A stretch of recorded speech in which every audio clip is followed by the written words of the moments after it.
you see the embargoed information. Okay. And you read it and you go, wow, that's pretty cool.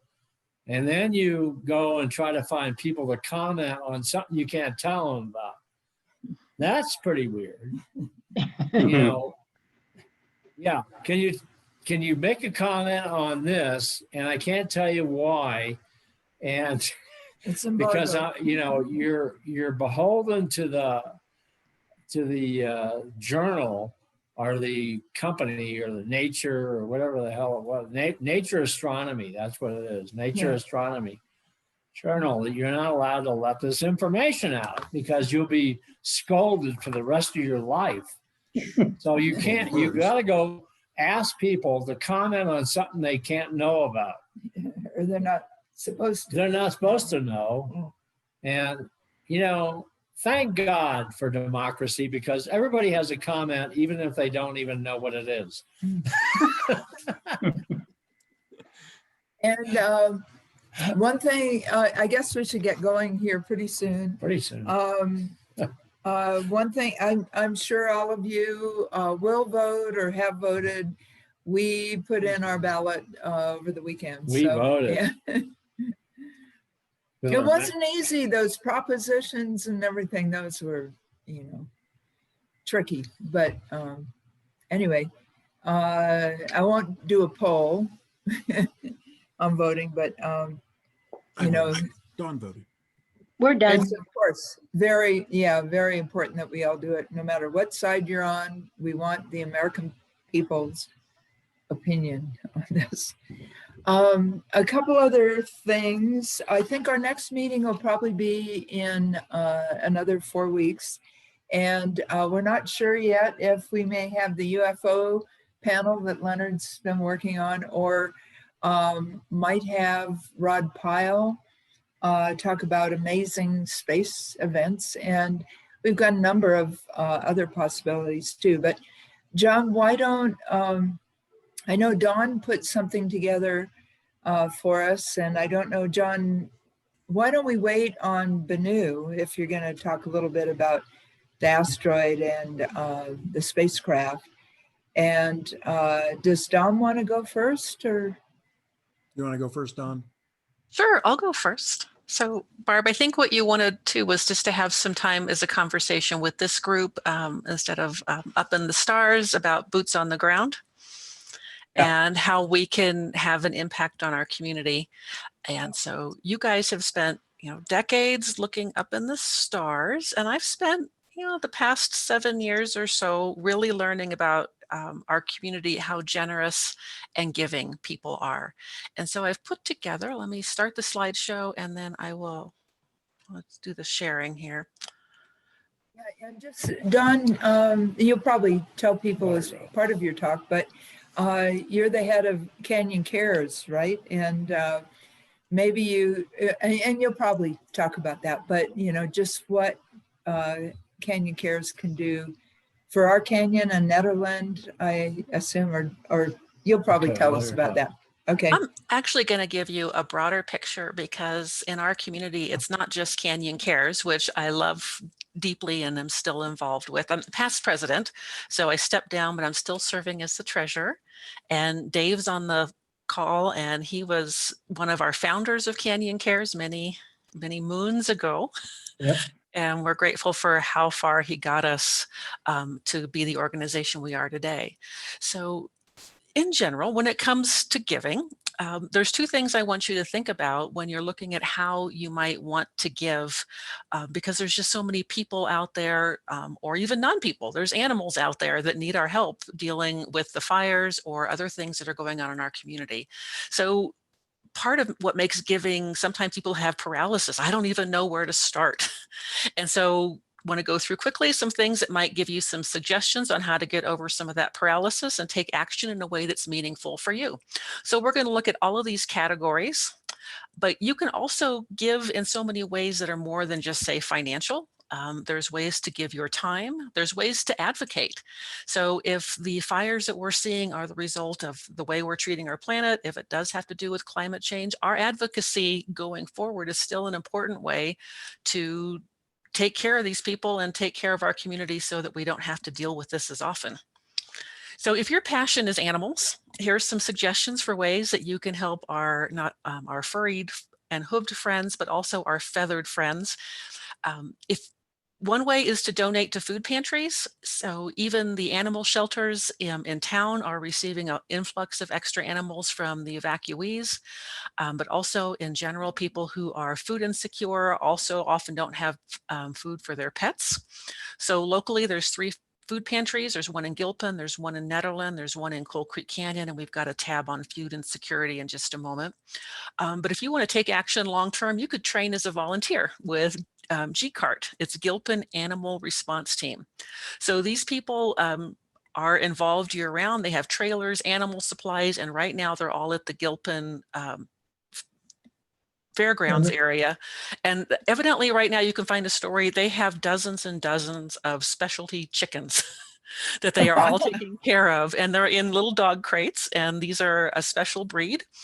And they've got volunteers and high school kids, for example, in there helping to take care of all of these animals that had to be evacuated from their farm.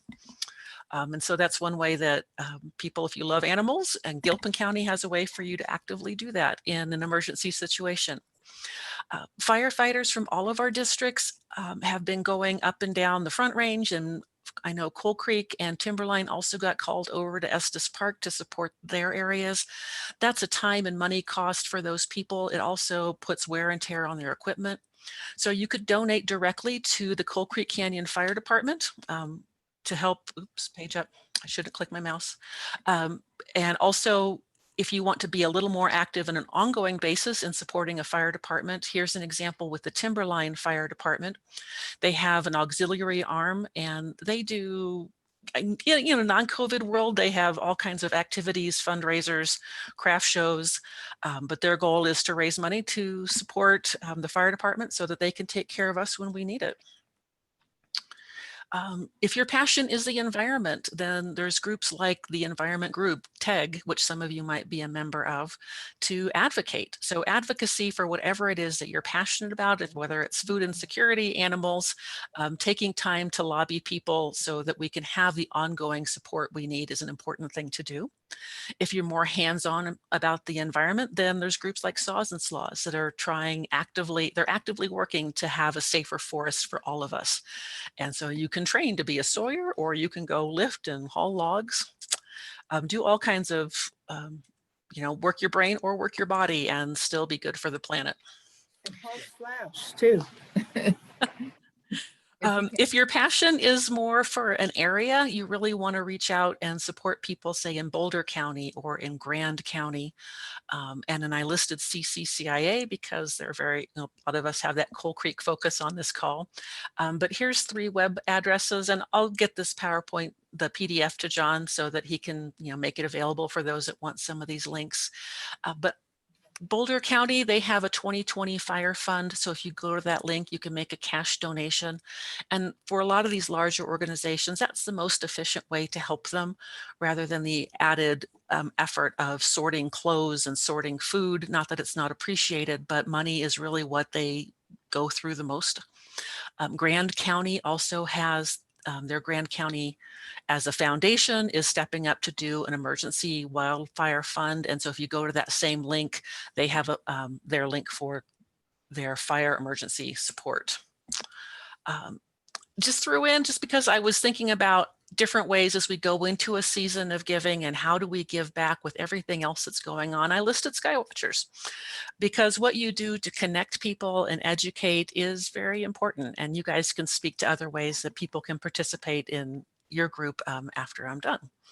But I just threw in some other stuff, like there's a lot of technical resources on here. And I know in pre-COVID world, they needed mentors all the time at the robotics team in Netherlands. So if you didn't know they had one of those and we're looking for those people, here you go. I'm making a plug. And if education is also your passion, you can drive through a pancake breakfast at the hall and money goes to scholarships. Gilpin and Nederland also have scholarship foundations. So there's many ways to support education. And then supporting local artists. So I just threw that in here in this whole general, Barb, I know you said you didn't know what to expect, and I kind of expanded my umbrella a bit to just overall giving in our community, not just for the fire. and listed 2 ways. I love to go to the Netherlands Art Festival, and looking it up, I didn't even realize they have a virtual art show, so I can enjoy art online. Food insecurity. So between some people will be losing income from some of the closures, in addition to the challenges that COVID has provided for people, or just general food insecurity. So some things you can do: if you're at Costco, pick up an extra pack of peanut butter, canned chicken or tuna, or if you do an online delivery, just add some more stuff to your cart and get that to one of our 3 local food banks, including one at Whispering Pines Church behind United Power. But there's also ones in Gilpin and Nederland. And so the Nederland Food Pantry, just a little plug for them, 200 households a month get support in our community. And I think that's sometimes those of us, when we are comfortable and not struggling, when you just sometimes need a number to realize how many people in our community, and they don't just serve Nederland. There's people in Coal Creek, Gilpin that all go to the Nederland Food Pantry. They have a clothing bank there, just a general overall high-level support place. Oh, I think what I wanted to say up there is Colorado Gives Day. There it is, December 8th, 2020, big day for giving, to find something that resonates with you.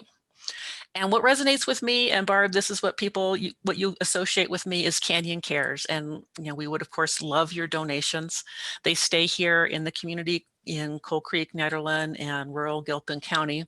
And we help with just everyday hiccups when you get a proverbial flat tire in your finances and can't make your rent or mortgage, can't make a utility bill. We help with car repairs. It's something that bigger agencies like EFA that's just below this aren't able to do. But if you live up here and your car doesn't work, you can't get to work. And that just creates a cascading effect. So we want to help people just get over those short-term emergencies and have a stronger and healthier community. Other ways that you can advocate without having to donate is if you have an employer, for example, and just elaborate this to wherever you happen to live. So I used EFA as a Boulder-based example, but do lobby your employers or other organizations that you are involved with to make corporate donations to things that you are passionate about. And a really simple thing to do is sign up for the United Power Roundup. It just takes your $59.27, rounds it up to $60 even. They put it in a nonprofit pot and distribute it widely, including back to Canyon Care. So it all comes back to us. So bringing it all together, if you just want to make a difference for the fire victims or just in general, donate. Just be a regular monthly donor so that when a big emergency happens, organizations are strong and healthy and ready to respond in a time of crisis. Do serve, mentor, lead, serve on a board, do things with your time and talent that come back to the community, and tell your friends about it so that maybe we can, get more people coalesced around things that you value.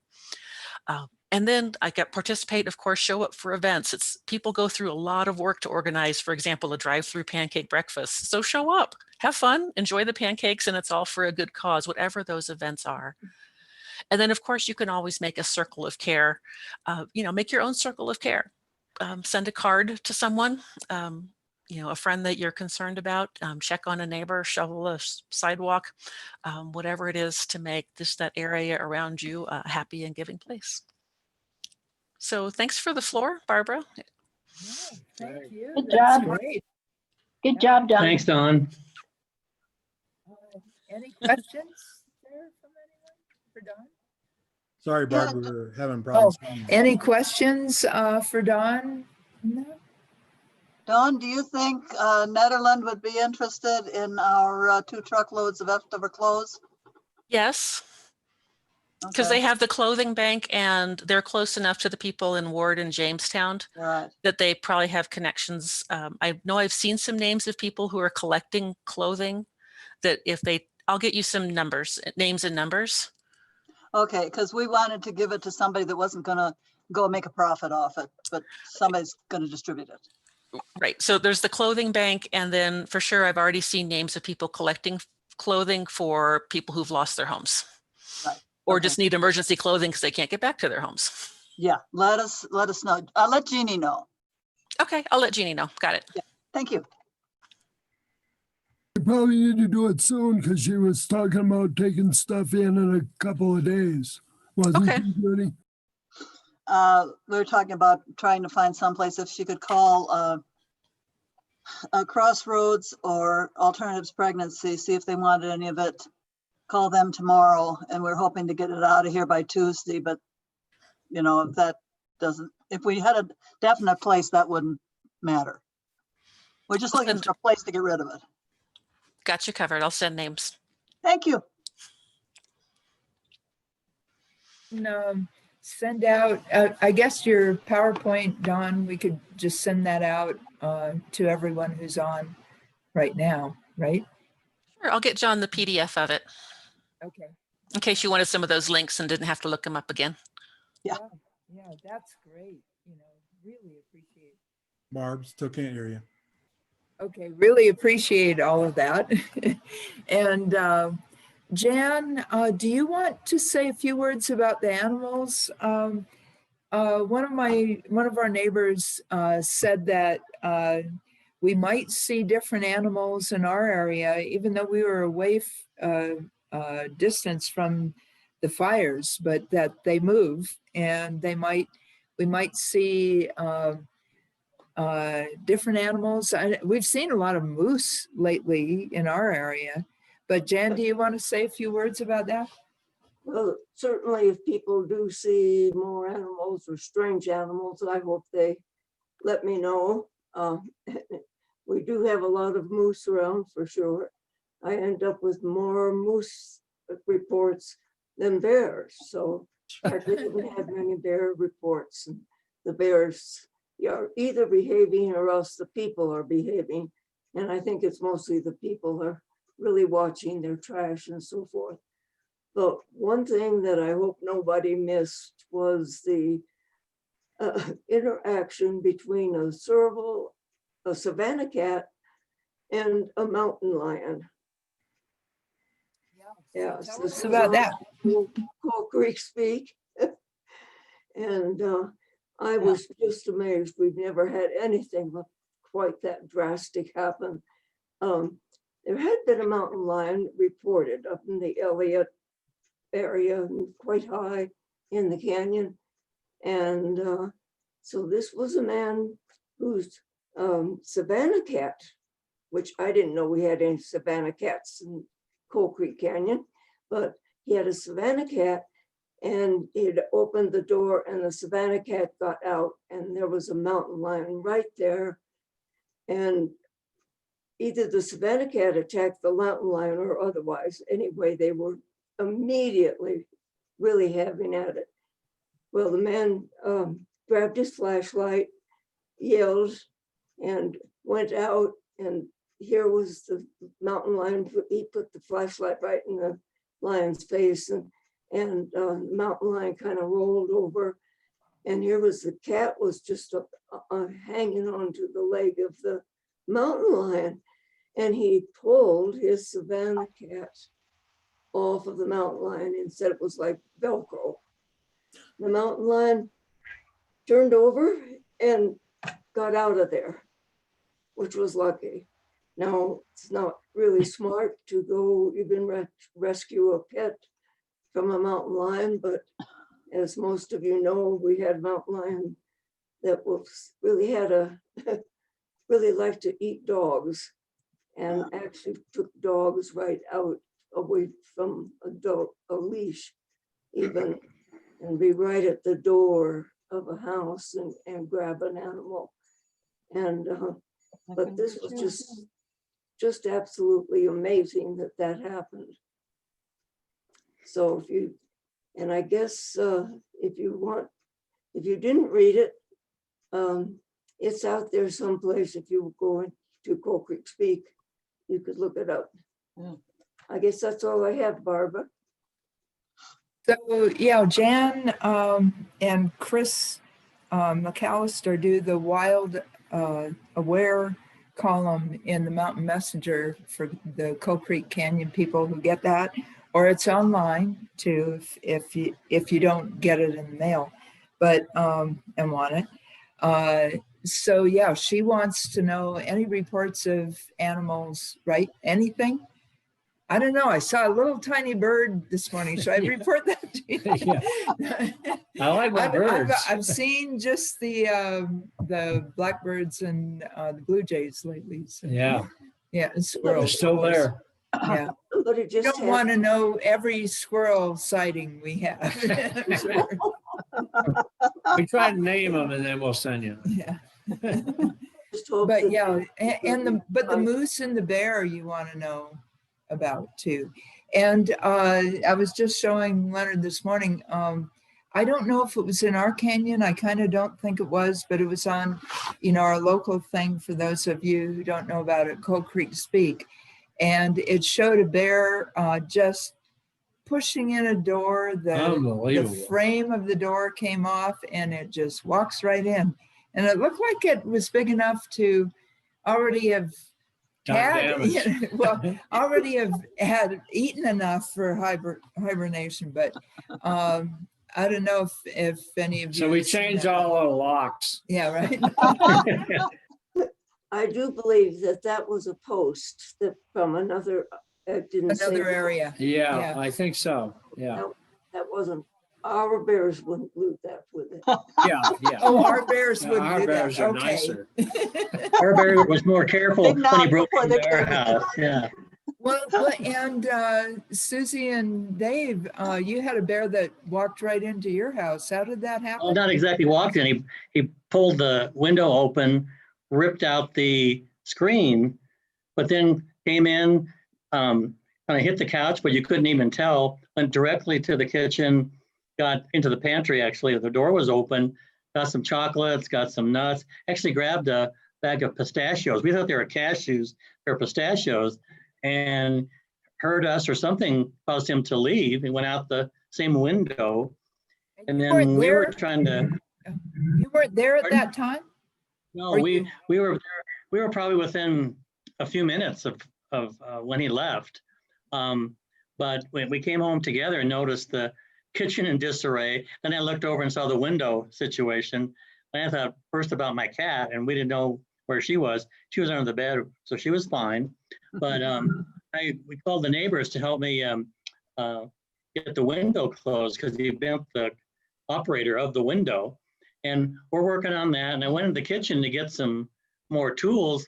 And I looked out the kitchen window and the bear was out there having a picnic with the pistachios. So that's the picture that I posted. So shelling them all? He's probably like Or 300, maybe they were already- 300-pound bear, something like that. But he didn't trash the house. I mean, it wasn't that much to clean up. We're still repairing the window. I've got some parts coming in, but that was pretty amazing. He didn't, do a little rampage around the house. See, our Yeah. bears are very well behaved. Of course, they've got a wonderful picture of that bear. Yeah, the delinquent. Yeah. Well, the elk are back on the junction too. I've been seeing reports. Yes, it's our Serengeti.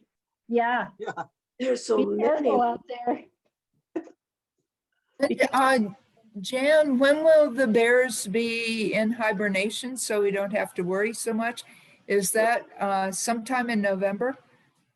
Actually, we say Thanksgiving, and we have had bears after Thanksgiving, but I think that's a pretty good deadline. So hold on to your turkeys before then, and then you don't have to worry. You have turkey, Susie? Turkey season, yeah. Well, and I think So- what I heard was that hunters, they didn't want hunters out there with the fire risk. I'm not sure if I have all that detail, but I'm not sure if any of us are turkey hunters this time of year. And we certainly shouldn't have them hunting turkeys in neighborhoods. No. There are pretty strict regulations about that. They can't take our turkeys and go get other turkeys. And George, there was, I wanted to tell you one thing. I tried to see if Dave Pence, who does It Takes a Canyon with Linda Martin, in the Mountain Messenger, whether he could be on here tonight, but he couldn't come tonight. And we also heard from our chief Coal Creek Canyon firefighter today, and he apologized for not being able to be on with us tonight, but we could probably do something another month or two with him. And he said all his Coal Creek Canyon firefighters had spent like 100 hours in the last week. I was thinking they're all just here waiting for us in case we have a fire here, but apparently they're very engaged with the other fires. And so that was great to hear from him. And he could be on with us in the future, and answer questions. He I did think that's respond. one thing. Yeah, that was really pretty neat that he responded.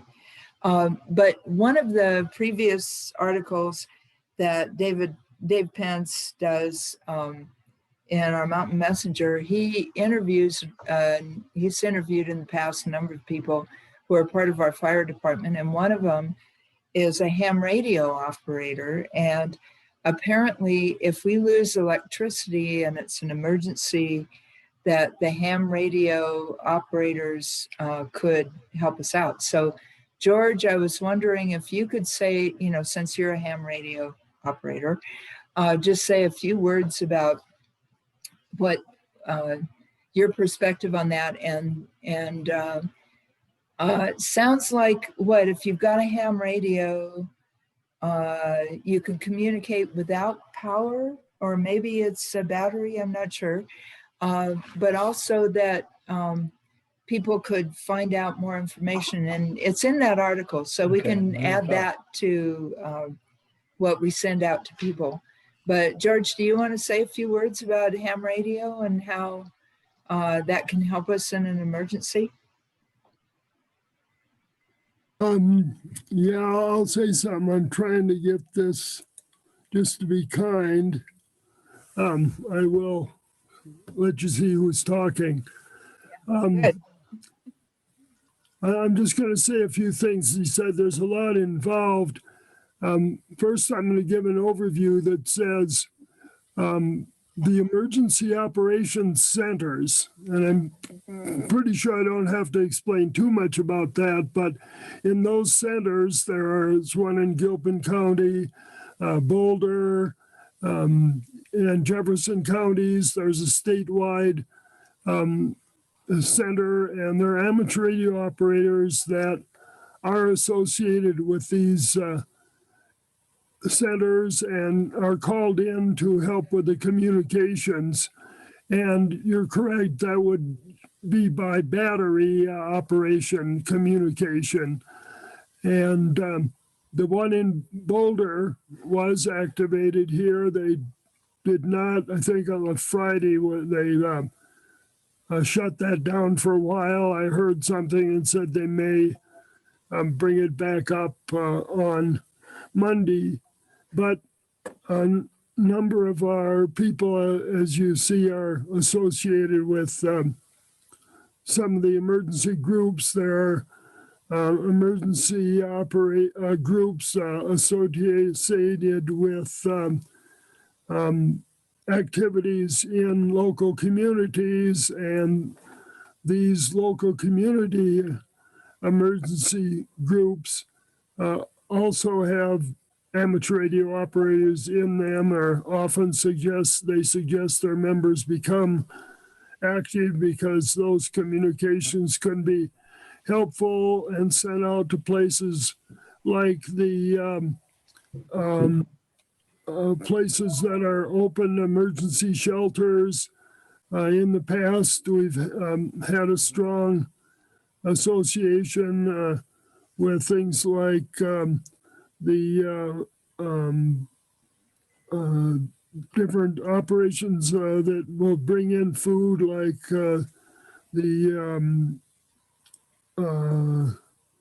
what's the organization that usually comes in? They ring the bells on. Pardon? Red Cross.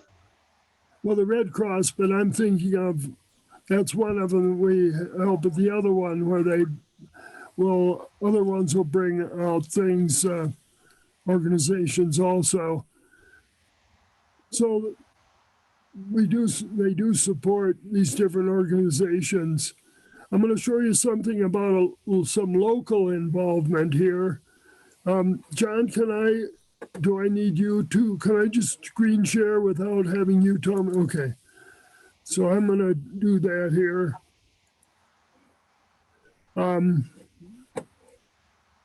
Let's see, did that somehow,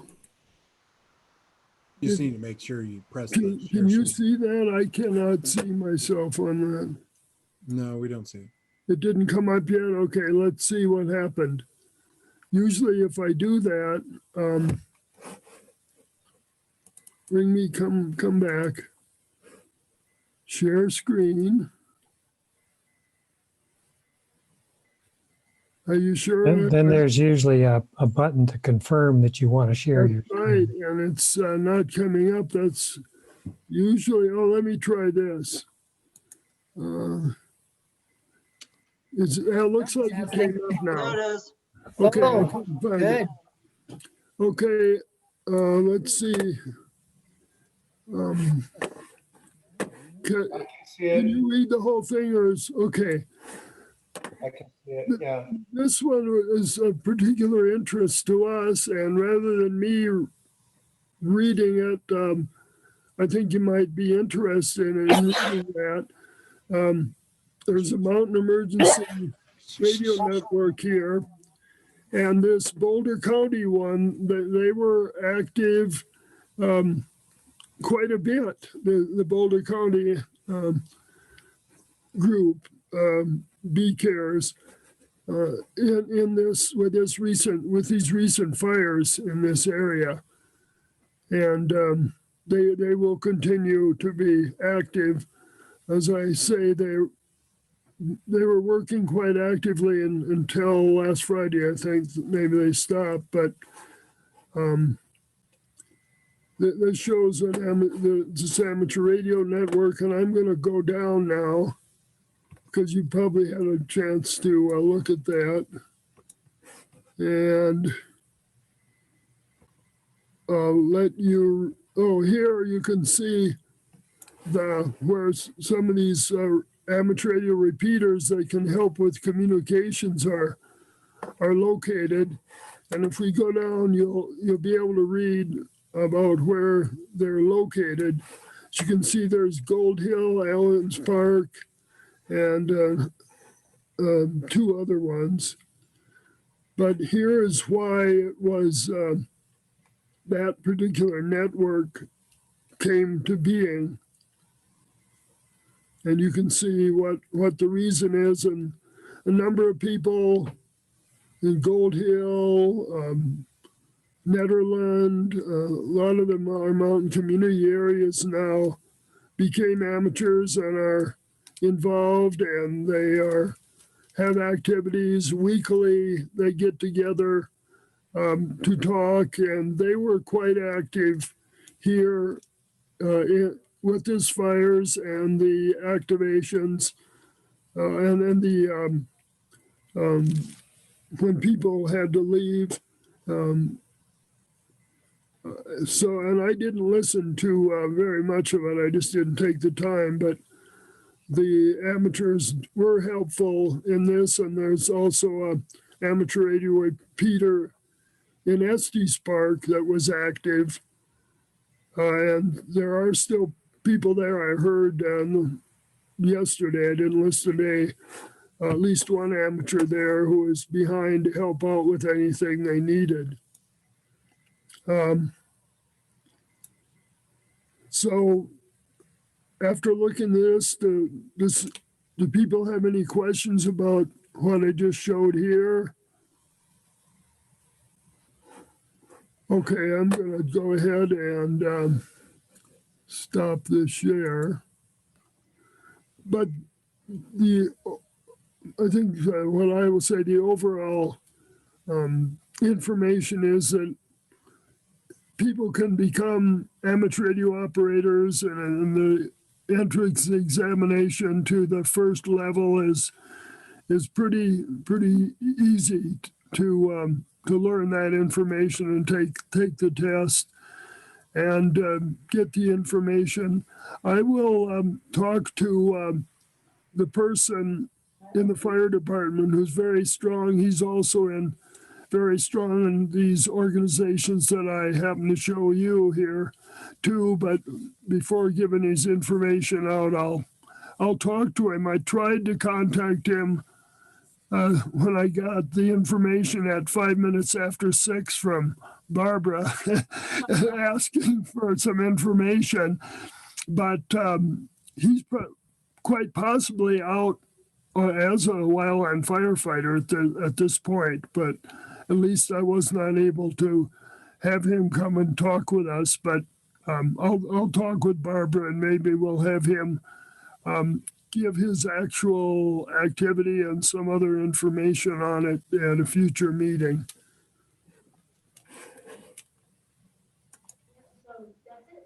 You're going to have to get closer to your microphone. We still can't. can't, Barbara, you're muted. You actually have your mute button on. Wait a minute. Yeah, his name is Charlie Ray, and he lives up on Hilltop Road. And he's part of the volunteer fire department, but he's also a ham radio operator. So yeah, we'll get more information to people about that as well. One thing I wanted to also tell you about, a number of you saw Leslie Young's presentation when we were meeting in person at Skywatchers, and she talked about Pluto. She's one of the scientists. She was pretty close to actually both of the fires, and she was out there fighting it, I think with her husband too, but so we haven't heard from her recently, but we may have her come on and talk about it a little bit at a future meeting. And also Don Hassler, who's with Southwest Research Institute, and he was within the Calwood fire area. Leonard and I had 18 friends, 9 couples who were within that area, who we were monitoring over the last week to see how they were doing. And I think they're all back in their homes. And then, as I mentioned, when some people were on at the first here, Charlie Pellerin, who was at NASA headquarters back when the Hubble Space Telescope was launched, and then did the repair, and later lost his home in North Boulder. And I'm still trying to figure out more about why, north of Boulder on 36, that Highway 36, that those homes were lost. But apparently, from what I've found out so far, I've asked around a bit about that. There were firefighters there trying to save those homes and save some of them in the area. Before Leonard and I moved up here, we looked at homes up there and we went, there is no way your house would burn down when it's 100 feet from Highway 36 up there, and those people lost their homes. So I want to know more about that. But, from what I've learned more recently, the firefighters were really trying to help those people save their homes. You think when you're way up here, you've got a risk, but when you're just north of Boulder, you think, how could that be an issue? Hey, Barb, that area is burned before. I know. In that area, it's easy for the fires to come, let's say, around the Jamestown area up there and blow right down towards 36.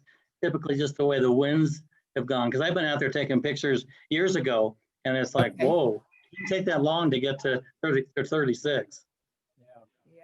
Yeah, it was, and of course the winds were, incredibly strong then, and a lot of us, saw that, and that's why I thought this might be a good thing, a good topic, since we're sky watchers and we were watching the skies this last week. I think there are a lot of resources on our Coal Creek Canyon Fire Department website, as Don mentioned too. And just, there are evacuation maps, but most of us who've lived up here anyway, know which ways we'd go out. Need the information to know what roads are open. But also, I think what they all stress is having a go bag or a grab bag or whatever of our important stuff. And Somebody tell me. yeah, and there are a lot of resources out there. Maybe you all have your grab bags. Leonard and I actually haven't put that together yet. I'm grabbing my bag. Thanks. But yeah, that one thing, a couple of small things, and I'd hope the rest of you would share some of this too. I remember with the fire that was up near Nederland, one woman said, "I've got 3 young boys. I just grabbed our laundry bag because that had all our favorite things that we've just worn." And I think there are a lot of things that, as I was thinking about this evacuation and what we do, that, what are the, they're the valuable papers, the valuable things that you can't replace, but, there's other things that I think could give us comfort. I'm thinking of my favorite knife in the kitchen and my favorite cutting board, but anyway, Dave or Susie, were you going to say something? Nope. Nope. Okay. So I bought a bug out kit for our little cat. And it's like a suitcase, and then you open it, and a big bed pops out, and a disposable litter box, and a little bowl, and so I went Nice. and put her in there. Disposable litter box. What's that look like? You gotta go when you got a bug out. You gotta go. And There's all Clark, collapsible fabric stuff. It was really cool. It is cool. Yeah. It's a bug out kit for but in Clark and why, could you say a few words, because you're in Lazy Z near Magnolia, and you did have to evacuate when the up from Nederland, that fire happened, what, a year or two ago. And I remember that I think the hotel thing is interesting to comment on too. So do you two want to say a few words about that? And you had your cat and you had to go down to let it. It was about 5 years ago, I think. I can't remember when that fire happened, but. Is that the Cold Springs fire? Pardon? The Cold Springs fire? The one just north of Nederland? The one that started just north of Nederland, you know. These kids from Alabama didn't know how to put out a fire. And it threatened to jump Boulder Canyon into the Magnolia area, and we live on the south side of that on Lazy Z. And so they evacuated this entire area, and the fire was not fast moving, which is a very different situation from what's happened, for example, with this East Troublesome fire, which I want to say a couple words about in a moment. But anyway, this fire was slow moving, and in fact, it never did actually cross Boulder Canyon, but we were under mandatory evacuation. And one of the real difficulties is that the information that came from the Boulder County OEM was really very disjointed, and we got conflicting information about which roads we should take to get out.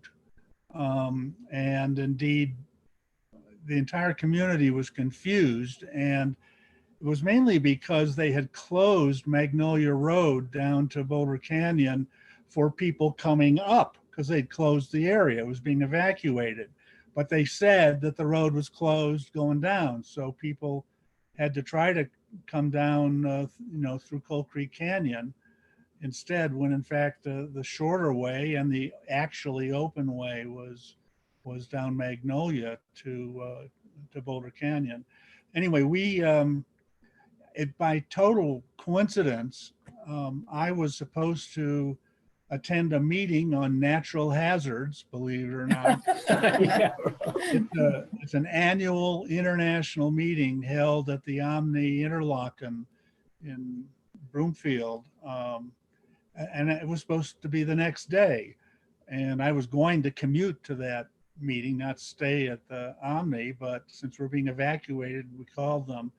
And they have a policy, and I think this is probably common for hotels in general, that if you are an evacuee, they've got a special low rate for evacuees. So at the Omni Interlaken Resort, where you'd normally pay $200 a night or something, we were able to stay during my meeting for $70 a night. And it was several days before we could get back.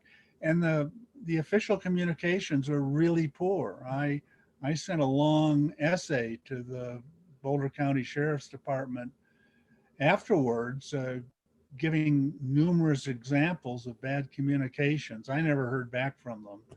But Well, we should look into that. Yeah, don't believe everything you hear, even from official sources, although their official sources are probably better than social media for a lot of things. Who knows? I did want to mention one thing about the East Troublesome fire. That thing roared east at an enormous rate. So I heard on the TV that some people were given the pre-evacuation warning to get ready to evacuate. And only 10 minutes later, they were given the get the hell out of here right now warning. Was that Estes Park area? Before it got there, it was 6,000 acres per minute. Per hour. Yeah, 6,000 acres per hour. And it was in the Grand Lake area where I think most of the issues were. The fire was just roaring, and you don't have time to go through your house and pick up stuff. I mean, so you can be all prepared, and for a slow moving fire, you can take an hour or two and gather up stuff. And if you have some stuff all ready to go, that's cool. But what's not generally known is that we live, and by we I mean particularly in the Coal Creek Canyon and Nederland area, but also just generally along the foothills of the Rockies and in Colorado, is about in one sense, it's the windiest place in the United States. I mean, it's not windy all the time, as we know, but apart from hurricanes and so on in Florida, our strong windy periods, particularly in the autumn and spring, are windier than any place else in the country. And Clark, you need to explain that you're a meteorologist, even though you're an astro. I actually have a so he knows this stuff. Yeah, but back about a decade ago, there was the 4 Mile Canyon fire. And Y and I were actually up in the Rocky Mountain, north of Rocky Mountain National Park, and saw that fire from a big distance. That was another extremely windy day, and some guy went out in 4 Mile Canyon to burn his trash or his leaves or something, and it took off because it was the 4 Mile. enormous. Before that. Pardon? Anyway, it just took off, and you have very little warning in those circumstances. And the usual idea of the fire creeping towards you with time to evacuate in our area, sometimes that just isn't true. And that East Troublesome fire probably set a record for how fast it moved to the east towards Rocky Mountain National Park and just swept through the people who live just west of Grand Lake at an enormous rate. And they had really no chance except to get in their cars and zoom away. Sad. So I will comment on something you said, which relates to what Barbara asked me. And that is, you may have caught from what I shared there, this mountain area radio network. That was one of the reasons they were set up, was to provide this information that you said you were getting this misinformation. And in the little bit of listening that I did do, they were using that to, people would call and say, what road is open? Is this road open? Can I go here? And people were then getting on and giving them the information, telling them what roads were there. And if I had listened earlier, I think I would have heard people talking about where they could see the fire and where it was active, so people could get real-time information from their neighbors. Yeah, well, we over here in the Magnolia area have we have a Google group, the Magnolia Road News it's called, and a lot of people communicate via that. And so some of these communications during that evacuation were on that. It's been very active this past couple weeks with the fires up north, because a lot of people don't understand what directions fires are going to move and so on. And so there have been several people in our community who've been sort of continually reporting about what's happening on that Calwood fire and on the Left-Hand Canyon fire and so on. And of course, evacuation sites from the troublesome fire are in Nederland and in Black Hawk and various places. So there's a whole lot of ways of getting communication on social media and on these Google groups and on the official websites of the Office of Emergency Management and so on. It's still a little difficult to know what to believe these days when you get information. But the more you try to get, the better off you'll be. And I think Garrett Ball is our chief fire person in Coal Creek Canyon anyway, who responded today and is willing to be on in the future. And I think that's something, the communication is what we really need to know, is the best sources. And, and sometimes it is social media, I know. But, I think that's something we should address with him for, our area, especially the entire area. And I know we have several people from Denver who are our members, John and Mark. Yeah. And, we think, can we come to your house if we have to evacuate? I'm kidding. But they're down. Yeah. I saw the, I think it was Tuesday, I saw the smoke from the north being up here in the afternoon. It looked like at first I thought it was just a normal building cumulus cloud, like a thunderhead anvil cloud, but it was actually the smoke. That was Wednesday afternoon. Okay, yeah. Looked like It was massive. It was about sunset that I saw that. Yeah. I got a couple pictures of it if you want to share. If you want Right, John's got one of mine too. Yeah. We could even see a Both glow of you, at share your night. pictures. Share those pictures. Show those. Can you do that for them, John? Okay. Yeah.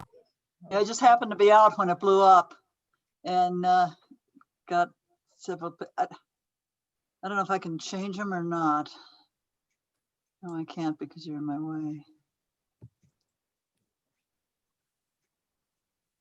That was it. That was just when it just blew up. It did. We saw And yet that was over my shoulder looking in the other direction. it. Oh, good. That we want to see. It looks like the cover of a science fiction magazine. Yeah. Yeah.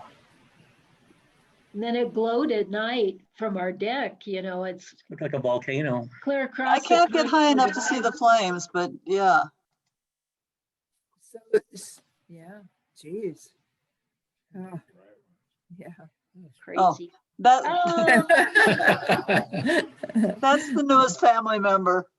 Oh, sweet. Okay, those are great.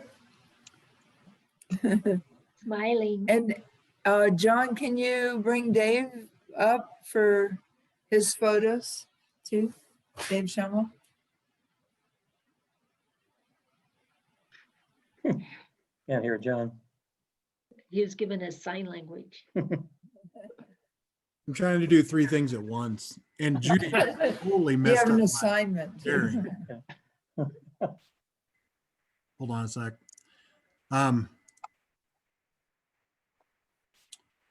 Well, that's Barb's picture. Oh, that's my picture. Fire and ice. Yeah.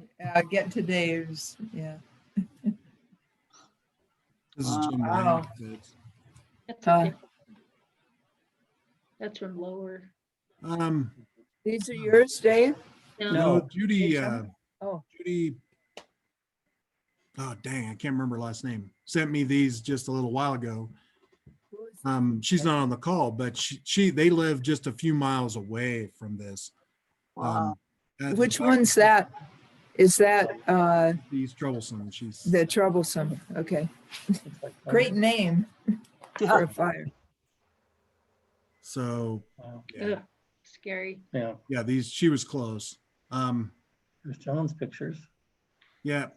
I love that. Well, so Wait a minute, John. You've got to go back to show the ones you were trying to get star trails. Well, that's beautiful because you've got the sunrise. But yeah, show your star trail pictures and then we'll go back to the other ones. Your plane trails, because that was. Yeah, what I did was. Yeah, this one. I've been trying to get, I don't know, I was curious about star trails over town and the light pollution. And then this is about 2-hour time lapse of, just putting star trails together, but the interesting patterns over DIA, where that origination point, that's the east-west runways. Yeah. At DIA. So it's just behind that mountain.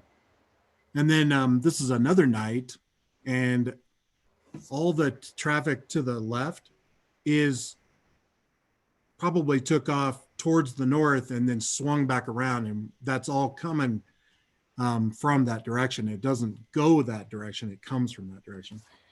So that's kind of cool. And then last night, or 2 nights ago, I took this with all the star trails with my 14mm lens. So this was kind of cool. It's like my. What are the white parts at the bottom? Those aren't planes, right? No, well, so I looked over toward Crescent Park, and so the angled lights along underneath Scartop Mountain, which is just to the left of straight ahead. So up in Dave's and George and Judy's place, that's Spruce Canyon Drive. Is that the road that goes up the? Yeah. Yeah.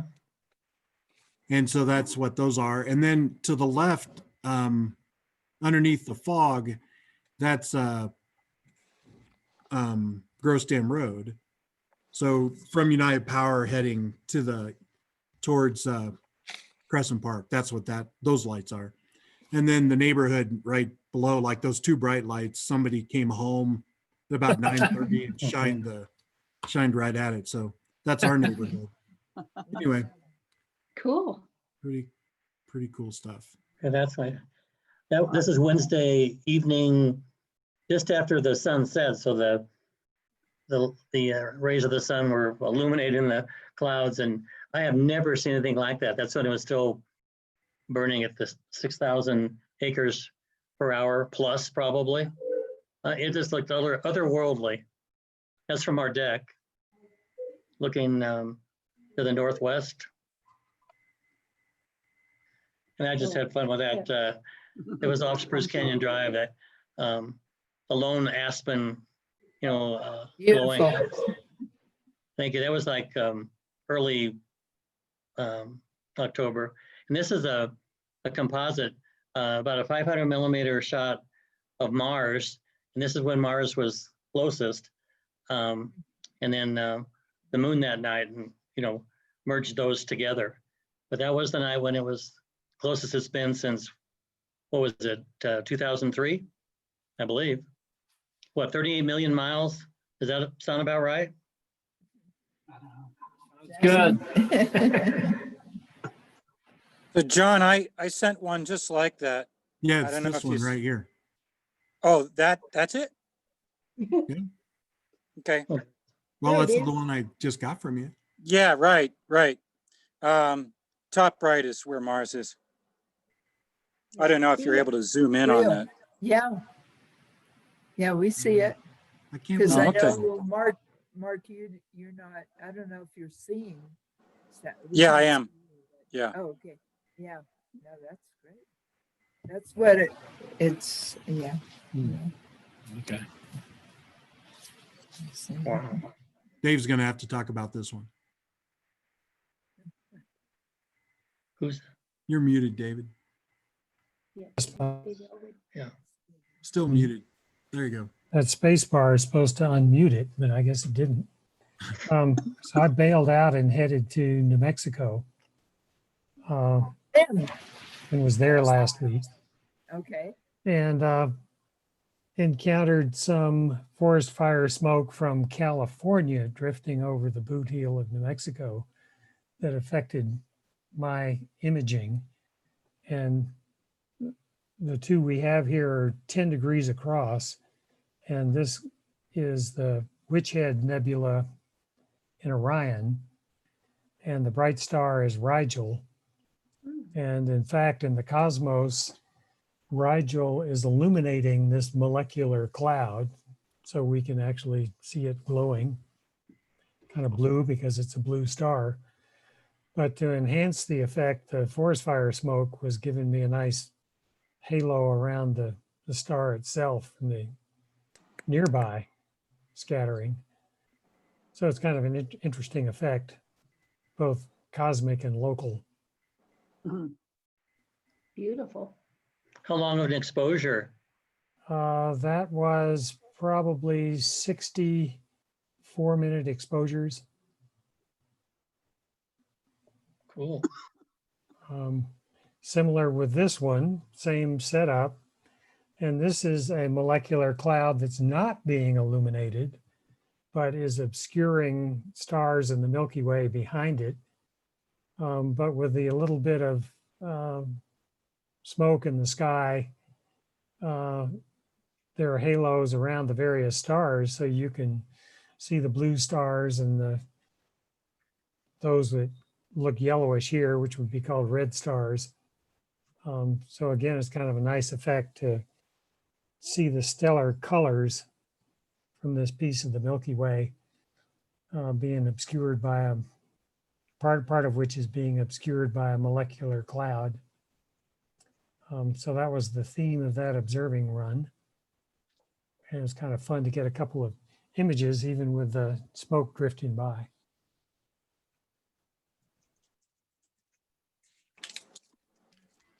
That's all the pictures we've got. I don't know if you wanted to talk about Bennu or not. Yes. Yeah. Yeah, please give us an update on Bennu. I Okay. have a question first. Where do those molecules, I mean, that's a lot of molecules. What produces a molecular cloud before you go? I really don't know the physics of how they're formed, but they're ubiquitous in the galaxy. And in fact, these regions will condense under their own gravitation compress. Looks like there's a little bit of compression kind of in the left-hand side of that where it's beginning to get a little, red.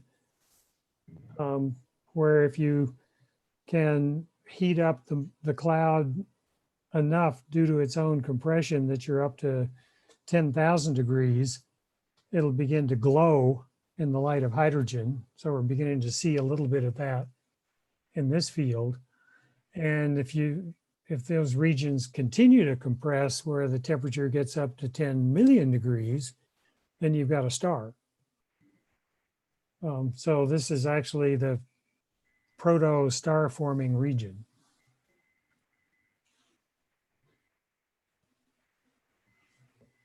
To answer your question, George? Yes, thank you. Mm-hmm. So big news this week was Bennu. OSIRIS-REx is the spacecraft that NASA launched 2.5 years ago or so. And it finally encountered this asteroid called Bennu, which is named after an Egyptian god.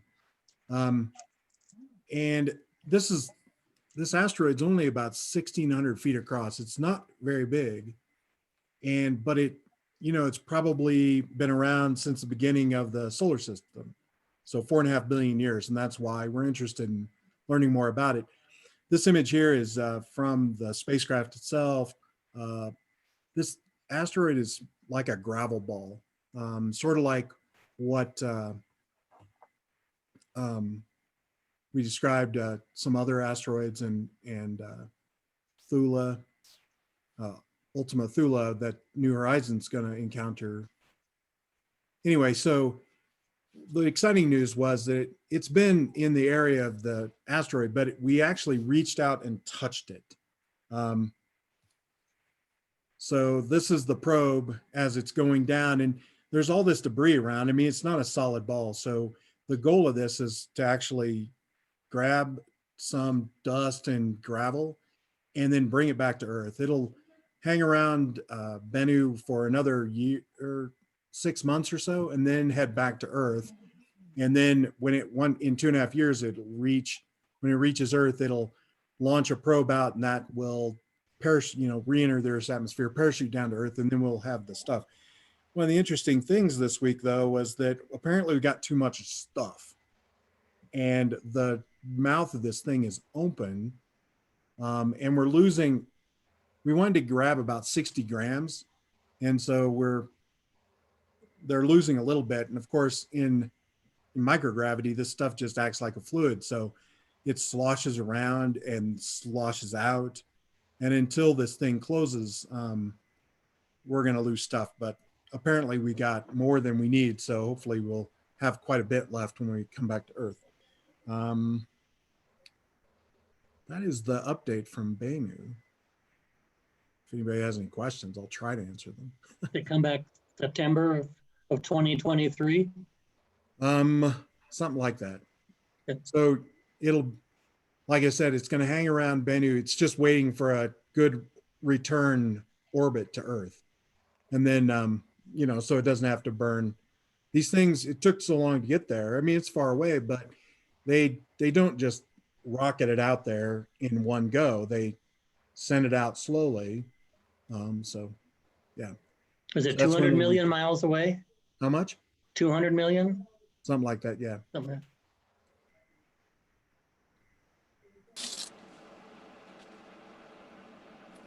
So that's Earth is 93 million miles away from the sun. So another 200 million miles out from Earth's orbit, it puts it out between the orbit of Jupiter and Mars. Well, that's where it was that's where it is now, but this is an asteroid that actually has a chance of actually running into the Earth in another 150 years. So its orbit can get very close to the Earth. Yeah, it's pretty, I'm not sure why they picked this one. Maybe because one reason is because this is a potentially threatening asteroid. Oh. And you know, OSIRIS-REx is a funny acronym, but the S in OSIRIS stands for security, meaning planetary defense. So that's one of numerous reasons for going to this particular asteroid. And where it's going to deposit its material when it gets back to Earth is in Utah, so not so far away. Hopefully it'll be more successful than when Oh. Genesis came back in. Right. Hey, Clark, one thing for me, I was very intrigued by the imagery from Hayabusa 2 with its ability to grab samples. That's en route now, and it's going to bring back the samples from its asteroid that it surveyed in December, next couple months from now. But the thing that intrigued me, the arm on OSIRIS-REx, I mean, it looks like, you know, when you impact these things, a lot of stuff comes up. I mean, there's just a tremendous amount of material that just gets loosened. So, I mean, is there anything that that says? I mean, these things are just grabbing material, and they're so loosely available that they really fly off the damn asteroid when you impact them. And so what, I mean, I don't know. Is there a scientific reason for that? Well, yeah, Hayabusa 2 used a different method to collect the sample. They actually had a little explosion. I guess they shot something into the surface, and the debris flew up into their container, whereas the container in the case of OSIRIS-REx on Bennu was the thing that the pad that actually touched down on the surface. But these asteroids are very, very loosely bound things. I actually was the co-creator of the term rubble pile, which is often used to describe these asteroids. There was a NOVA program on back earlier in the week about the Bennu encounter, and they had one very intriguing graphic which had a sort of a model of Bennu, and they said if you put it in the Earth, you know, if you're trying to set Bennu down on the Earth, it would just fall apart because it's so weakly bound. It would be a true pile of rubble on the ground where you set it down. But it's turning out that you know, if you look at these pictures of Ryugu and Bennu, you see these things that are like boulders, but it's turning out that these boulders actually are like fluff balls. In reality, they've measured you know, the density of them, and they're I mean, fluff ball isn't the right word. I'm trying to think of something that looks solid but crushes just by touching it almost. And so it's very, very unusual material on these asteroids. And when we look at the actual samples that are brought back, that are more likely to be powders than pebbles, I'm guessing. So, okay, let's move that to planetary defense kind of thing. I mean, we're looking at different kind of mechanisms that can either move an asteroid or deflect it or kind of impact it and blow it up, or so we're getting some intel on these asteroids of how to handle them, you know, handle but care. What's going on with your thinking about how well we can really defend from these things? They're kind of a mixture of different kind of, of how we want to handle them. 25 words or less. I'm on deadline. Well, the nature of the material might or might not be important, The gravity tractor idea of moving an asteroid doesn't even involve touching it. So what its physical properties are like really doesn't matter. You use the mass of the spacecraft to slowly drag the asteroid just by mutual gravity. So it doesn't matter what it's made out of. Also, if you would explode something, usually an explosion kind of tears anything apart, whether it's metal or water or ground. So, but there are at least secondary effects that depend upon whether it is metal or powder or ordinary rock or whatnot. So learning about these asteroids by these kinds of in situ studies is a good thing that'll illuminate how to treat one in the extremely unlikely chance one is headed our way. Is that 25 words? Probably more. Or less. Right on the mark, as always. You don't have to be that close.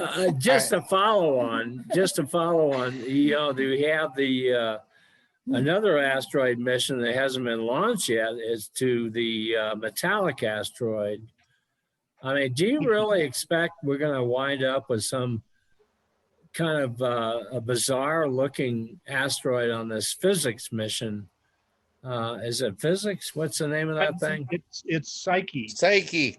Yeah, well, Yeah. physics. Psyche is the I had all the acronym. the words. The Psyche is actually the name of this 200-kilometer huge asteroid. And it was originally thought to be just a big, giant chunk of metal, you know, like might have been the core of a even larger asteroid, like the size of Vesta. But, you know, starting tomorrow is the annual planetary astronomy meeting. It was supposed to be held in Spokane, but of course it's being held virtually. But I've been looking at some of the talks that are going to be given just tomorrow. And I guess it's maybe Tuesday. There are a number of talks about Psyche. And it's turning out to be not at all what we thought it was like. It doesn't have the density of metal. All kinds of weird things are in these abstracts that I've been reading. And so when this mission gets launched, I guess it reaches Psyche in maybe 2027 or something like that. It's a mission run out of, I think, Arizona State University. We're going to learn a lot about something that's apparently very different from what we thought it was. Yeah. What's your prognosis? What are we looking at? After reading, I would have told you, you know, some hours ago what I thought. Now I'm totally confused, so I have no idea. So Clark, on that conference or Zoom meeting GPS. Is that the GPS? GPS Yeah. Division for Planetary Sciences of the American Astronomical Society. Without paying, you know, or listen in on that?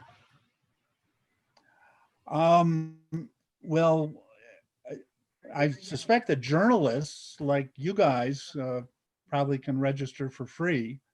I you know, that's usually the case, isn't it? Well, yeah, but you know, we could, you know, qualify all sky watchers as journalists, perhaps. You know, do you know if they may? Yeah. Even as a emeritus retired member, I had to pay $75 to. Okay. Well, so that maybe you'll have to report on that at the next meeting. I can see why shaking her head. Why? No. There's about 900 people who've apparently registered for this. You know, it's being run on Zoom, and there's various. It's got a big platform that's hard to negotiate. And some of them are free, and we could let, you know, I mean, if our sky watchers have time for this, we could let them know on the, there are a bunch of them that are free. So we could let them know if they want, maybe we can do that into the future. And then some of these that charge, well, or maybe they want to pay. Okay. I don't know. We could, Okay, that's enough. yeah.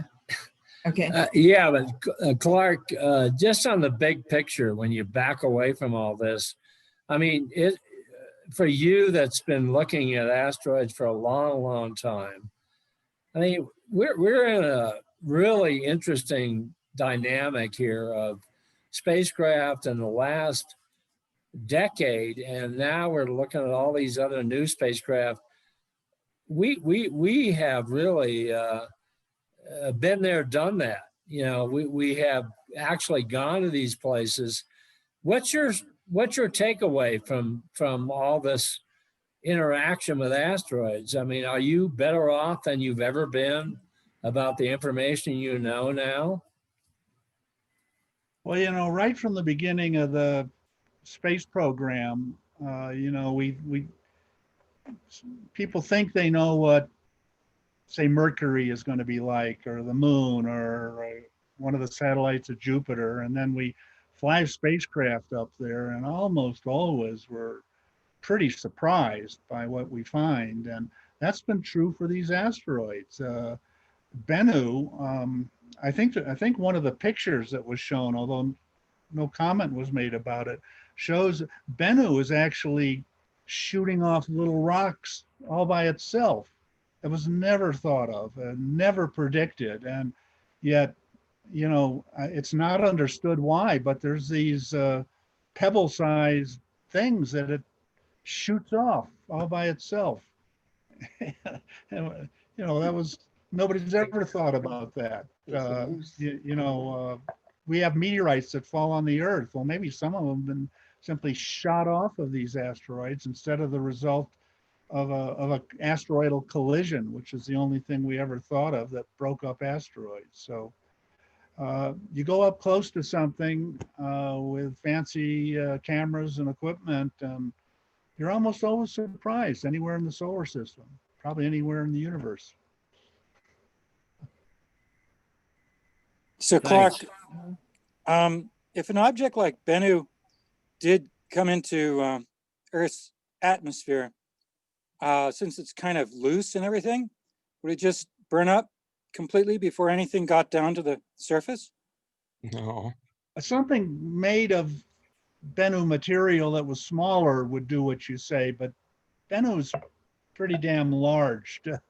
It's going to penetrate the Earth's atmosphere in a few seconds, and at the speed that it would collide with the Earth, and it's going to be like a bomb. It's not going to break up before it hits the ground and makes a giant crater. So when you come in with that energy and so on, what you're made out of doesn't make much of a difference. But if something were small, like the size of a house made out of Bennu's material, it would fall apart instead of break into a few pieces and land as meteorites. Yeah. How about Psyche? How about Psyche then? Remember, I don't know anything about Psyche. I'm totally confused. You'll know more after the conference. So Bennu is a carbonaceous type of material, so it's not metallic like some of these other asteroids. That's right, but it's turning out maybe to be even weaker. I mean, we have carbonaceous chondrite meteorites, in our museums and so on. You can go to the Denver Museum or even the University of Colorado Museum and see meteorites, carbonaceous chondrite meteorites, but it's looking like there's stuff made like Bennu that just wouldn't make it through the Earth's atmosphere, things the size of a meteorite. And so we probably don't have Bennu-like material in our museums yet. And so it'll be new stuff that we're going to find in the Utah desert, or actually the Hayabusa 2 impact, I think that's being returned to Earth in December this year. So that material will be available really quickly. I think it's landing in Australia rather than Utah. Mhm. Can I just add that the impact of asteroids and their blast effects are roughly proportional to their weight in TNT. So 1,000-ton asteroid is a kiloton of TNT or nuclear bombs or whatever, roughly. So something like Bennu is going to be 1,000 megatons basically, or more. It's a lot. Yes. No, that's a big one. Maybe 10,000 megatons. I don't know. I don't have a calculator handy. By the way, Bennu's orbital period is only 487 days. So it doesn't get out to the asteroid belt at all. But that can change, you know, as it passes by the Earth or No, but something. we It could said change. before that someone said before that it was out in the main belt part of the time, and it can't be. You're right. Right. From what you've just said, it can't be now, but it undoubtedly came from the main Yeah. belt. Oh, yeah. Yeah. And Right. its Yeah. orbit has been changing around quite a lot. So Clark, in the big, again, backing up, in the big picture of planetary defense, which is, NASA has got some fairly significant programs underway, and they continue to be fairly well funded. Lindley Johnson over there seems to be happy with some of the money he's gotten on planetary defense. All these signatures that we're getting from our exploration says what to you? That we need planetary defense, that we are still have a ways to go about how to handle these things. I mean, what in your mind is the takeaway message here out of these rendezvous with asteroids? What's going on? Well, asteroids are part Again, of the 25 words or less, for Christ's sake. Well, you mentioned Lindley Johnson's budget. Have you heard of any governmental program that has had its budget increased by a factor of 10 in the last decade? I mean, that's what Lindley Johnson's program used to consume several $1 million a year of taxpayers' money. It now consumes, I don't know what the current number is, but say $60 million. So the public interest is just overwhelmed normal budgetary priorities. Whether it's important or not, I've just finished reading an amazing book written by a guy over in Oxford, England. It was published earlier this year about existential threats, various kinds of things that could have threatened to wipe out humanity. And of course, a sufficiently large asteroid impact might do that. And he treats asteroid impacts as one of them. But boy, he wrote this book before the pandemic, and he's got a long chapter about the pandemics.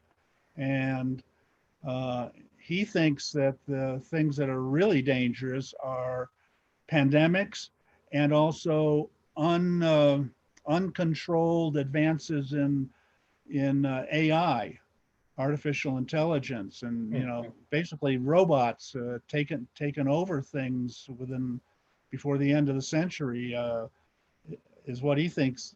I mean, asteroid threat is very real. It's pretty well understood, and we know how we could mitigate an oncoming asteroid, but it's way down way down the list of things that are threatening our civilization.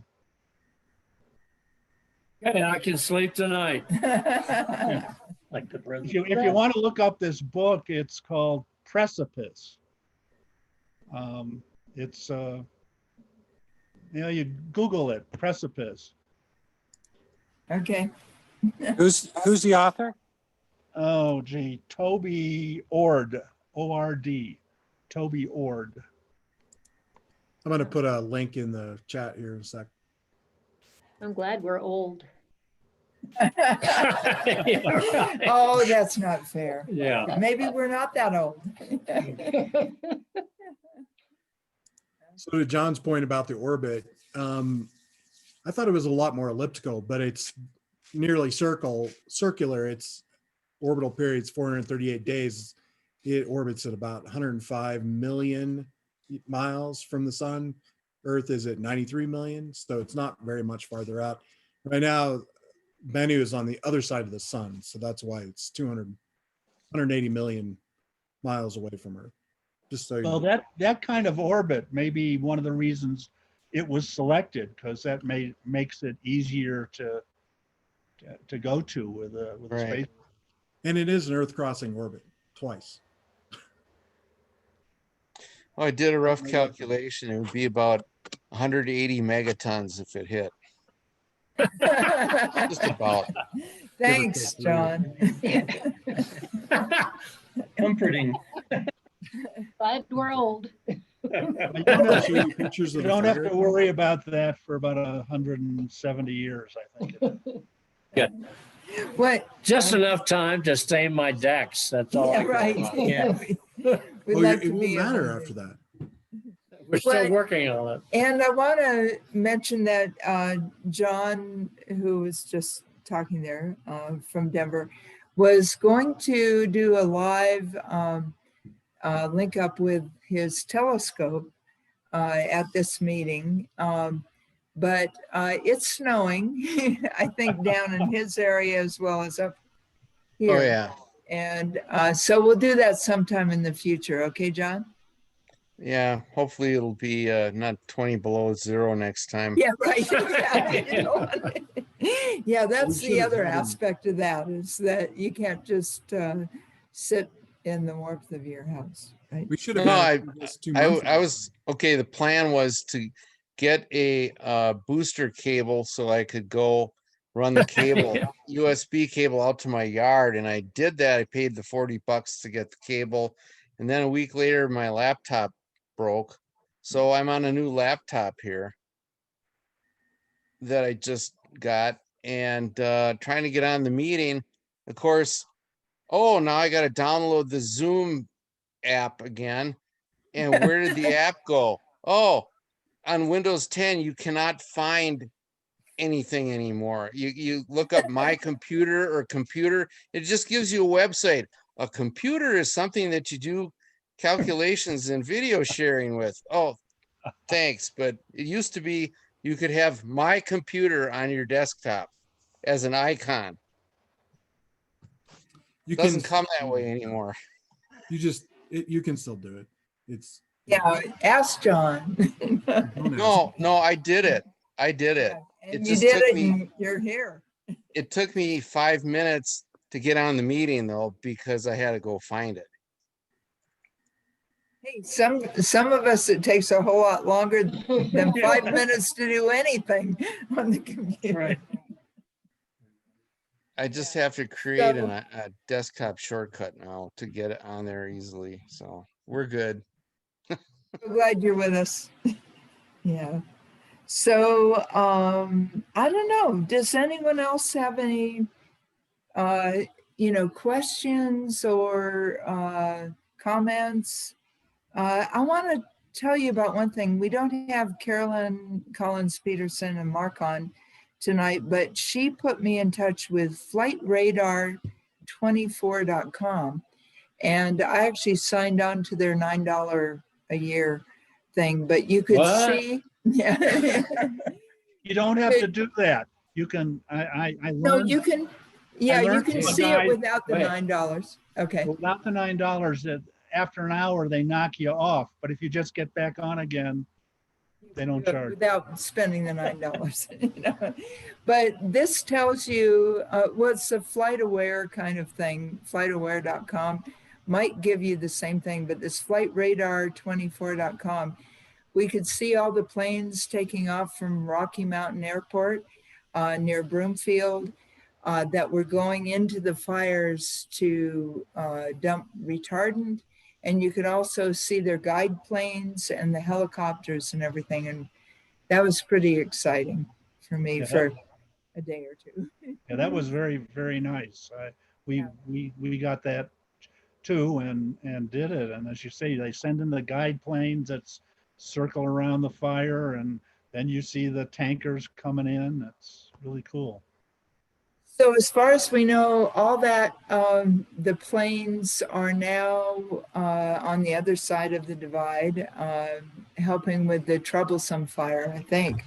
But, you know, it's great to know that they were here trying to help us, because I think some of those planes were out in California earlier. I don't know. I don't have all the details on that. And then the other thing I wondered about, I don't know if any of us sky watchers have large animals, but you know, where would they go if we had a fire in Coal Creek Canyon? So would they go to Gilpin if you're near there, or would you have to take them? You know, we only have squirrels, but you know, would you have to take horses or whatever to the Boulder County Fairgrounds or Jefferson? And, you know, we can find out about that in the future. There were several places. I think there was one in Gilpin County. You know, there are people who have had these large animals, and at least on the Magnolia Road News, the places were listed where you can take large animals. That people were volunteering their horse trailers to people. I mean, there was a lot of concern about large animals. They have opened up in the past, Jefferson County barns and stuff there by Golden at the fairgrounds there. Hey, anyone else have anything they want to share or questions? I have something for Leonard. 0 degrees out there. What is it? Exactly 0 degrees. 0 degrees. Wow. Don't go outside. Don't go outside. I have a question for Leonard. Leonard, I'd like to talk to you about the unidentified aerial phenomena, if you're going to be doing that in the near future, since I have some contacts. Good. Yeah. Well, let me know about your contacts. I'm kind of working on that with, you know, between us. I mean, what's going on is kind of interesting. I've actually, I'm working with a group that's doing some pretty good research, because I really wouldn't be involved unless I thought they were kind of up and up on this quest. And one of the things that's going on is that we're trying to synchronize satellite observations there's a amazing amount of groups now that actually have capabilities to scour the earth with high resolution imagery. And the point is, if there's a UAP, unidentified aerial phenomenon object that's discussed, would it be coincidental with a satellite sweep? And so we're trying to synchronize about 4 or 5 or 6, 7 different groups now to actually participate in some kind of look at their data that they collect, and whether or not we could see something that synchronizes with what people see on the ground. And that would be another a little twist to this story. And that's all I care about right now. And I'm working with the people that are doing it. And we'll see. You know, it's going to take a little bit of time. I mean, you go to, here's the silly factor, is that you go to some of these satellite groups that actually they're spending a lot of money on their satellites up there, and they're doing great work. But you go, hey, can you look for UAPs and UFOs? And they're going to go like, well, we're not sure how much money you want to spend. You know, so there's something there, and we're working on it. And I think there's going to be a good story coming out sometime soon. And so that's about it. But so Dave, if you've got some input for Leonard, I don't know if you have his email. Send me everything. If not, you got mine, and I'll pass it on to him. I think the only thing I got to add to anything is I've written some new stuff again on China, and be aware that their space station program in China is moving along. They're about ready next year to lob a lot of stuff into orbit to build their space station, and they're going to have a facility that's not like the International Space Station that NASA has. Not like that. It's going to be much smaller, but it's still significant. So they're in a really ramp up mode, and it's just diplomatically, it's going to be a very interesting new dynamic in the space arena. And not that they don't kill people trying to people the damn space station, but you know, they got their own issues. But it's really great what they're doing. Chinese. So keep an eye on that. And I'm sure NASA in their own way is keeping an eye on it. But and we have the Artemis lunar program that's moving along. There's a lot going on subsurface there that, you know, NASA hasn't got the word that America's broke yet. You know, that's coming. But, you know, they're still shooting for 2024 to put the first woman, man astronauts on the moon's surface. That's probably not going to happen, but it'll shift to the right. But there's a lot of other stuff going on robotically that is coming with landing on the moon. And Monday we'll have a major announcement about water on the moon. Then we got Elon with the space, with the Starship.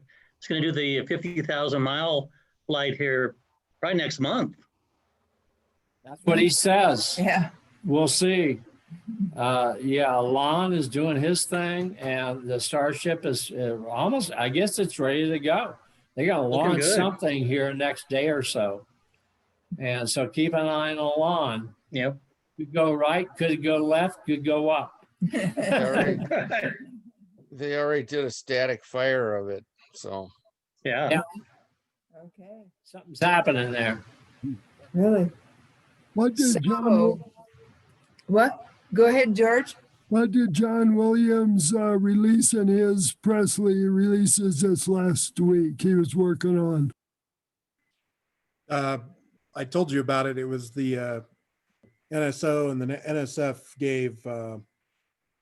Well, they haven't moved him yet, but 21 houses that are in Sunspot, New Mexico, where we gave them to Habitat for Humanity in Alamogordo. There's another press release coming up that I can't talk about, but it's coming up in the next month. That one for the Habitat will come out in a week or so. The other one will come out within the month, and it'll be more interesting, I suppose. Okay. Well, thanks. It's coming out in conjunction with the a paper that's well, it's the seminal book that Springer's going to put out about DKIST itself. So if there's something you wanted to know about DKIST and the instruments and the construction and the cooling, all that will be in this book. And that the first paper of that's going to be released in the next within the next month, and then the book will be complete sometime next year as the papers come out for that kind of thing. That's what's going on. I can tell you that right now we send about 40 people up to the summit every day to work on the telescope. So it's still under construction. And they've taken the main primary mirror out for recoding. So it was coated and they took it through their engineering phase, to test everything out. And then they clean it off again, take all the silver coating off of it, and then recoat it and put it in like it's new again. The cool thing is that the Air Force has a recoating facility up on Haleakala. So all we have to do is drive this, 4 meter mirror just across the road to the place. So, but that wasn't press release worthy. So that's pretty cool. Yeah, that's great. All right. And then the other weird thing is that the first mirror that DKIST had was flawed, but they still used it for weight and balance when they built the telescope, the mounts. And so it's being sent back to the United States and will be put in storage. But that's just kind of a side weirdness. I find it interesting, but again, it's not newsworthy. Hey, just a weird sidelight with telescopes and back to China and space. I just wrote something this morning.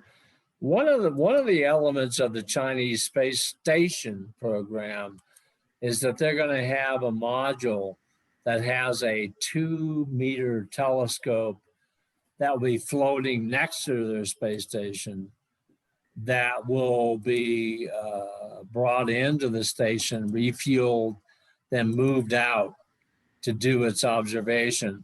This was basically a plan that was talked about a long time ago with the International Space Station and Hubble, and or something like Hubble, I guess. But anyway, to me, it's interesting that the Chinese have decided to have a co-orbiting space telescope of pretty good size, and they will refuel it and move it out from the space station to do observations. It's another kind of I gotcha there. And meanwhile, Hubble continues to be good. I mean, it's just amazing. And on the fire thing, one of our astronauts that's in the area that we're worried about is Grunsfeld. John Grunsfeld has a home here now, and we're not quite sure what happened to him up there. I think he's out of the woods there, literally, but he was worried. He had to evacuate. Well, along with Jeff Knapp from Nature. You might have been there at his talk at the hall, and Don Hassler, who I mentioned, was fighting fires, but all three of them were within a mile of each other in that evacuation, or near the evacuation area, but maybe, hopefully we'll hear from them in the future too. So wait, Pippin the guinea pig, I think that's a baby you've got there, isn't it? It's not a guinea pig. No, it's really a guinea pig. It is a guinea pig? Guinea pig. This is really It's a a very guinea pig. fluffy looking baby. Oh, man, that's great. I'm just trying to make sure we know everyone who's on here. That's great. Well, and on a more serious note, construction of the Dream Chaser continues apace. Every Good. morning I get summary construction reports that have details like shim number 4 has worked out. Shim number 5 is now non-conformance and has been entered into the non-conformance database. The following 14 drills are within conformance and tolerance and pass inspection. It's this huge, massive thing of all the work. They're running multiple shifts on the Dream Chaser. They've named the cargo module for the back the Shooting Star, because as Leonard well knows, you fill it full of space junk or whatever, and then you detach it and throw it into the atmosphere. So it all burns up. Yeah, work goes well. So really busy. Yeah, you know, to be honest with you, I think the Dream Chaser is sort of a slow news event. I mean, you've been doing really good work there with very low profile, and not to make it sound negative, but I mean, I think you're a sleeper success story. You got something going there that people have not paid attention to, and the Dream Chaser's coming together. And in your mind, what's the next milestone we got to look for? Finishing construction of the thing and then launching it. They pushed it back to like September 2021. So they pushed it back another year. On the positive note, we grew tomatoes in space. Every couple of weeks, we get a report of a new plant that we were able to grow on the space station. And I love tomatoes, and now we can grow them in space. So. Yeah. Yeah, you're going to be selling those at Whole Foods, right? Really expensive. Amazon Fresh Whole delivery. Yeah, super That's expensive, great. but yeah. So yeah. Just to back up, a little bit for everybody that doesn't know the Dream Chaser story. You know, it's a it's a spacecraft that has gotten NASA money, and it's being developed, and it's a winged vehicle that can come back to Earth on its own, landing and Landing on a landing on land. run. I like landing on land in the 21st century. Any commercial runway can take it. Yeah. Okay, so just to back up, tell them Dream Chaser, just to, the 25-word thing. 25-word thing. The original designs trace back to Soviet engineering and then space shuttle engineering. We have a bunch of people working for us who worked on the space shuttle project. They're a bit older now, but they're quite wise and very helpful. And we've kind of moved on forward. So it's a very stable design. Humanity has been working on designs like this for decades. Yeah. And they've decided that they're not going to use any sort of Nazi era chemicals for propulsion. So it can land safely at an airport and you don't have to go out with hazmat suits, empty the thing out. It's perfectly safe. It lands, you can walk right up to it. You don't have to wear a suit or anything like that. Its fuel is safe. No And built in Colorado, damn it. Yay! Taylor facility. Although, And it would be launched atop, what are we talking about? What's the booster on that one? they're talking about using the Vulcan. The Vulcan rocket, which is it keeps changing. Yeah. Last I heard, they're talking about using the Vulcan, but maybe. Okay. Vulcan? No. What's a Vulcan? But we'll see how that goes, but it's and they've had a lot of drop tests of this vehicle. Things have moved along. I tell you, in the big queue of things, it is a sleeper story that we got to keep an eye on. I think you guys got something going. Thank you. And You've seen the engineering test article in our lobby, in the Taylor lobby, the ETA, the engineering test article. That's the thing we keep dropping to make sure that it doesn't break. The first time we dropped it, it sort of broke. The landing on the front broke and the whole thing went. and landing wheel problem.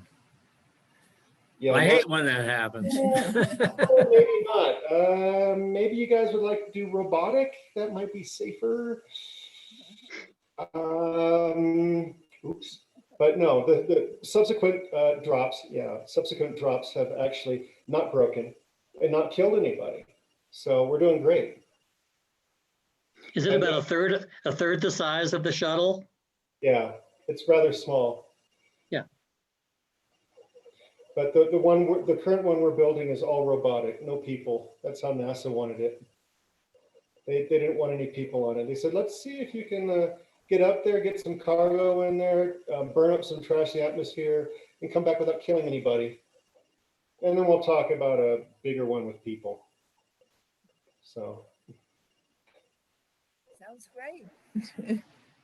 So good to have you here. Thank you. Thank you for being here. Thank you. Still not sure I understand what's happening with the guinea pig, but he looks happy, or she. It's a he.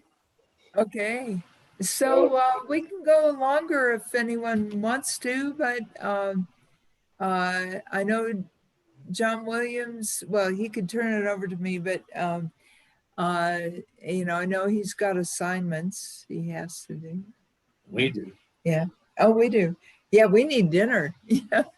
Anyway, so good to be with you all, and know that we up here in Coal Creek Canyon survived this. I was monitoring it a lot, Well, survived so far, and I think with the snow, looks like we got 5 inches so far.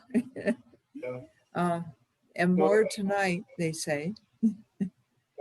At work, we get notices like every week or two that COVID has hit the production floor east side. So Taylor east side has to be closed. Everyone was working there is now quarantined. 72-hour mandatory cleanup. And then they announce it's okay to come back to work. And the next week, it's like CTC is closed. There's an exposure, reported cases.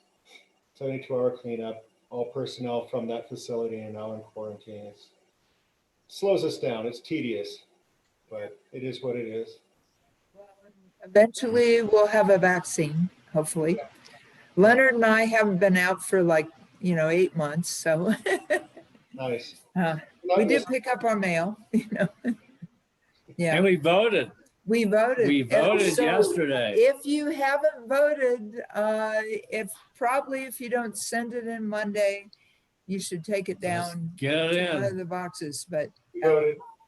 whatever side you're on, we want the American public to speak. So, please vote. Yeah, we voted. Yep. So, anybody who wants to stay on is welcome to stay. If you have anything else you want to say, feel free. And probably a month from now, we'll have another meeting. We'll send emails out sooner.